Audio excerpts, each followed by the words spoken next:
Hello guys, welcome back to our channel future जीवर official. तो अभी मैं ये वीडियो जो है अ, वो कैमरे से बना रहा हूँ। दूसरे से कोई इश्यू आ रहा है, उसकी वजह से वीडियो नहीं बन रही। ठीक है, तो मैंने सबको बोला था कि आपको मैं परसेंटेज की शनिवार को वीडियो डालूंगा, तो ये शनिवार को वीडियो डालो। और ये सारे क्वेश्चन बड़े इंपॉर्टेंट क्वेश्चन है। आप सभी से रिक्वेस्ट है कि इस वीडियो को लाइक करना और शेयर करना। बहुत अच्छे क्वेश्चन है। ठीक है, कंसेप्चुअल क्वेश्चन है ये। ठीक है, और यहाँ से बड़े सारे बंदे गलत भी करते हैं क्वेश्चन को। तो क्वेश्चन क्या बोला कि एक्स की इनकम जो है वो 44% ज़्यादा है वाई की इनकम से। तो वाई की इनकम कितनी कम है एक्स से। ठीक है, हमेशा याद है ना, जब भी आपको देखो परसेंटेज में, आपको मैं पूरा कंसेप्ट समझा देता हूँ। जैसे दिया 44%, 44% की वैल्यू कितनी है? 11/25। आपको पता होना चाहिए 4% की वैल्यू कितनी होती है। यहाँ पे मैंने लिखा नहीं हुआ 4% की वैल्यू कितनी होती है। यहाँ पे मैं लिखता हूँ मैं 4% की वैल्यू होती है हमारी 1/25 होती है ना। तो अगर 4% की वैल्यू 1/25 है तो 44% जो है किसका मल्टीपल है? 4 का मल्टीपल है, तो 4 × 11, यानी इसका आंसर आप सीधा भी निकाल सकते हो 11/25। अगर आपको ये बेस वैल्यू पता है ना, तो आप कोई भी वैल्यू निकाल सकते हो। अगर मैं पूछूं, मैं अपने आप से पूछूं 12% की वैल्यू होगी, वो होगी 13/25। 16% की वैल्यू होगी 4/25, क्योंकि मल्टीपल देखना हमने बस। और अगर 24% की वैल्यू निकाली, मैं क्या 6/25। बस ये आपको बेस वैल्यू अगर आपको याद होगी ना, तो आप कोई भी क्वेश्चन कोई भी परसेंटेज में आराम से निकाल सकते हो। ठीक है, तो बेस वैल्यू आपको याद होनी चाहिए। ठीक है, उसके बाद आपका देखो, अभी इसमें बोला इंक्रीज। देखो, हमेशा याद रखना, ये वाली जो वैल्यू है ना, ये वाली वैल्यू जो है वो आपकी क्या होती है? Original value. और इसे मैं बोलता हूँ इंक्रीज स्लैश डिक्रीज वैल्यू।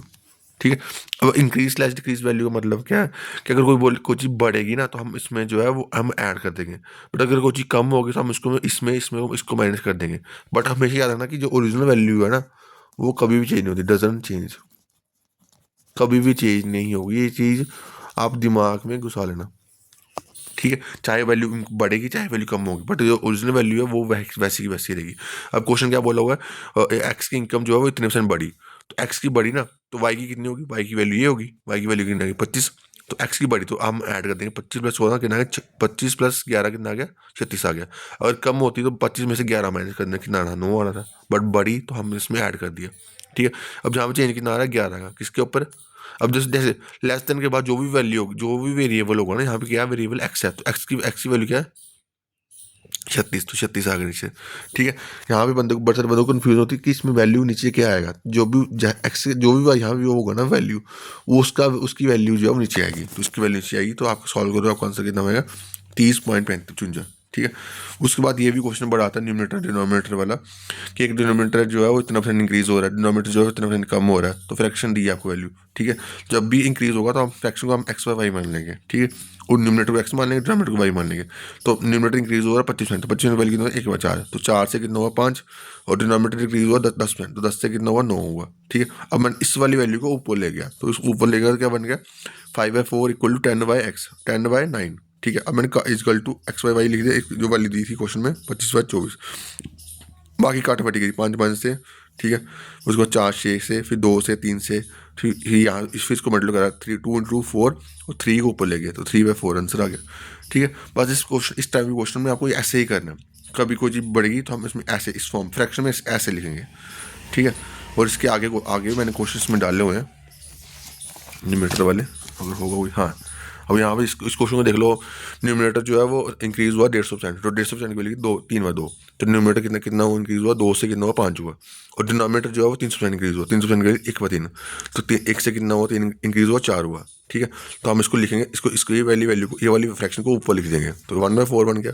ठीक है, आगे काटा बट्टी करेंगे ना, एक्स वाई की वैल्यू कितनी बनेगी? 4/9 बन जाएगी। तो ठीक है, तो ये आपका आंसर आ गया। ये न्यूमरेटर वाले फ्रैक्शन आपको समझ आ गया। एक क्वेश्चन और क्वेश्चन है बड़ा, पेपर में आता है इस टाइप क्वेश्चन भी। 39% को ऐड करा कोई नंबर से, तो वो वैल्यू इतनी बन जाती है। तो जो भी आपकी परसेंटेज दी होगी ना, आपने वो लिख देनी है। 125% के लिए 5,000। ठीक है, तो यहाँ पे कितना ऐड हो रहा है? यहाँ पे कितना ऐड हो रहा है? एक क्वेश्चन में कितना बोला? 39। तो 4 की वैल्यू कितनी होगी? हमेशा नंबर पूछेगा ना, वो 4 की वैल्यू निकालने की, नीचे वाली वैल्यू निकालो, ओरिजिनल वैल्यू। ठीक है, तो 4 वैल्यू कितनी होगी? 156। कई बार बोलता है कि एक्चुअल वैल्यू का आप इतने परसेंट निकालो, तो आप उसको जो भी वैल्यू दोगी उसको उससे परसेंट से मल्टीप्लाई कर दोगे, आपका आंसर आ जाएगा। ठीक है, अब अगला क्वेश्चन ये देखो, 1/30% of 50 is greater than 1/4% of 60 of number is by 2.6। 2/3 निकाला नंबर का, तो बस कोई चक्कर नहीं। जैसे क्वेश्चन बोल रहा है 1/3 ऑफ का मतलब मल्टीप्लाई 30% का 3/10 इंटू 50 बड़ा यानी माइनस कर दो। 1/4 ऑफ 16%, 6% लिख दिया। ठीक है, उसके बाद बाय बाय नंबर बाय इतने, ठीक है, नंबर हमने एक्स मान लिया, तो कितने से कम हो रहा है, ये इतने से कम हो रहा है, तो हम यहाँ से हम सॉल्व करेंगे, हमारी एक्स की वैल्यू कितनी बनेगी, 60 बनेगी। तो उसने क्या पूछा हुआ, 2/3 निकाला नंबर का, तो 2/3 60 का निकालो, कितना आएगा, 40, ठीक है। तो ये भी क्वेश्चन आपको समझ आ गया होगा। अब ये टाइप जो है वो रिडक्शन वाली टाइप बॉडी पेपर में आती है, रिडक्शन वाली, एक वैल्यू जो है वो रिड्यूस हो रही है, और इसमें याद रखना कि प्राइस और कंजम्पशन का कंसेप्ट यूज होता है। यहाँ पे कहीं लिखा नहीं हुआ, यहाँ पर लिख देता हूँ, यहाँ लिख देता हूँ, प्राइस इनवर्सली प्रोपोर्शनल है कंजम्पशन के, बस ये चीज़, ये कंसेप्ट जो है वो दिमाग में रखना, प्राइस इनवर्सली प्रोपोर्शनल होती है कंजम्पशन के। जब प्राइस बढ़ेगा तो हम उसकी कंजम्पशन कम कर देंगे, ठीक है। तो प्राइस रिड्यूस हुआ, तो रिड्यूस हुआ कितना हुआ, 20 से कितना 17 हुआ, तो कंजम्पशन कितनी होगी, 17 से 20, ठीक है। यहाँ पे चेंज कितना आ रहा है, 3 का, क्वेश्चन में कितना बोला वो चेंज कितना हो रहा है, कितना बाद डालेगा 2 का, 3 की वैल्यू 2, 1 की वैल्यू 2/3, तो निकालना, जिसका निकालना है ना, जिसको रिड्यूस प्राइस निकालना है, रिड्यूस प्राइस ये है ना, तो हम रिड्यूस कंजम्पशन यूज़ करेंगे, ठीक है। तो रिड्यूस कंजम्पशन कितने, 20, तो 20 की वैल्यू कितनी है, 40/3, तो जो भी वैल्यू आपको दी होगी ना उससे डिवाइड कर देना, आपका आंसर बन जाएगा। और जैसे ओरिजिनल वैल्यू वाला भी आंसर होगा ना, ओरिजिनल वैल्यू वाला भी था कोई आंसर क्वेश्चन इसमें ना, मैंने करा था ओरिजिनल वैल्यू वाला, हाँ ये देखो, ये आपका ओरिजिनल वैल्यू वाला आ गया, ठीक है। अब प्राइस रिड्यूस हुआ 20%, तो 20% कितने, 5 से 4 हुआ, तो कंजम्पशन कितना होगी, 4 से 5। अब उसने ओरिजिनल प्राइस पूछा हुआ, तो हम ओरिजिनल कंजम्पशन यूज़ करेंगे, तो एक की वैल्यू कितनी है, 2.5 क्वेश्चन में दी हुई है, ठीक है। तो 4 की वैल्यू कितनी होगी, 10, तो एक जो भी वैल्यू दी हो उसको 10 से डिवाइड कर दो, आपका आंसर बन जाएगा 16, आंसर आ गया, ठीक है। उसके बाद ये क्वेश्चन है, एक्स की इनकम जो है वो इतनी ज़्यादा है वाई की इनकम से, तो ज़्यादा तो 60 की वैल्यू 3/5, 40 की 2/5, ठीक है। तो ज़्यादा तो एक्स की वैल्यू कितनी होगी, एक्स वाई की वैल्यू जिससे कंपेरिजन करना वो वैल्यू नीचे आएगी, ठीक है। तो 3/5 है ना, तो 5 नीचे आ गया, तो कितना बढ़ा है, 3 बढ़ा, तो 5 से 3 ऐड करा कितना 8 है, ठीक है। और वाई की इनकम जो है वो 40% जा रहा है, 40% की वैल्यू 2/5, ठीक है। तो जेड कितना आ गया 5, और वाई कितना आ गया 5 में 2 ऐड करा कितना 7, ठीक है। अब एक्स वाई की वैल्यू दी 8/5 और वाई जेड की वैल्यू 7/5, तो ऐसा मल्टीप्लाई करना है, जब ऐसा रेशियो निकालनी हो तो क्या करोगे, 8 × 7 56, 7 × 5 35, और 5 × 5 25, ठीक है। अब उसने बोला, क्या ने बोला था, एक्स जो है कितना जा रहा है वाई से, ठीक है, एक्स जेड से, एक्स से कितना जा रहा है, जेड से कितना जा रहा है, 31 जा रहा है, कितने 25 × 100 सॉल्व करो, 124 आंसर आ गया। ये सारे क्वेश्चन पेपर में आए हुए क्वेश्चन है। अब ये ऐसे जीडी एग्जाम में क्वेश्चन, अच्छा क्वेश्चन है कि एक प्राइस है एक शुगर का जो है वो 34% इंक्रीज होता है, 34% वैल्यू कितना, 17 में 20, 17 में 50, तो 50 से कितना हो 67, चेंज कितना आ रहा है 17 है, क्वेश्चन में कितना बोला है कुन जगह, एक की वैल्यू कितना है 3, तो निकालने किसकी है, जो प्राइस इंक्रीज हुआ 67 की वैल्यू निकालनी थी, वो 67 की वैल्यू कितनी होगी 201, ठीक है। ये भी क्वेश्चन ईजी था। अब ये क्वेश्चन अच्छा है, एक नंबर जो है वो डिक्रीज हो रहा है 15%, 80% और 44%, ठीक है। तो 15% की वैल्यू कितनी 3 में 20, तो 20 से कितना हो 17, ठीक है। उसके बाद 80% डिक्रीज हुआ, तो 5 से 4 कम हो गया था 1, फिर 44% डिक्रीज हुआ, 25 से कितना हुआ कम हो गया 11, तो 14 बन गया, ठीक है। काट पट्टी करी तो ये वैल्यू बनी 119 की वैल्यू दी आपको क्वेश्चन में, यहाँ पे 1999 है यार, 1992, ठीक है।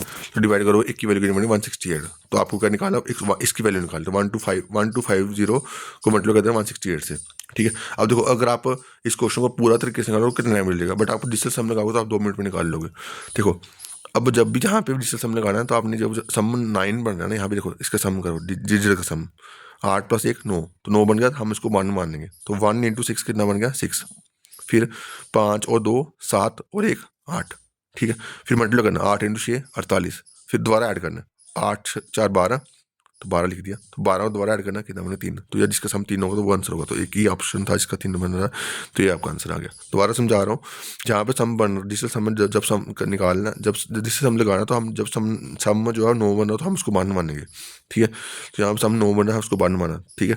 उसको 1 × 6 कितना बन गया 6, फिर 5 2 6 7 और 1 8, तो 8 × 6 48, फिर दोबारा ऐड करा 8 और 4 12, ठीक है।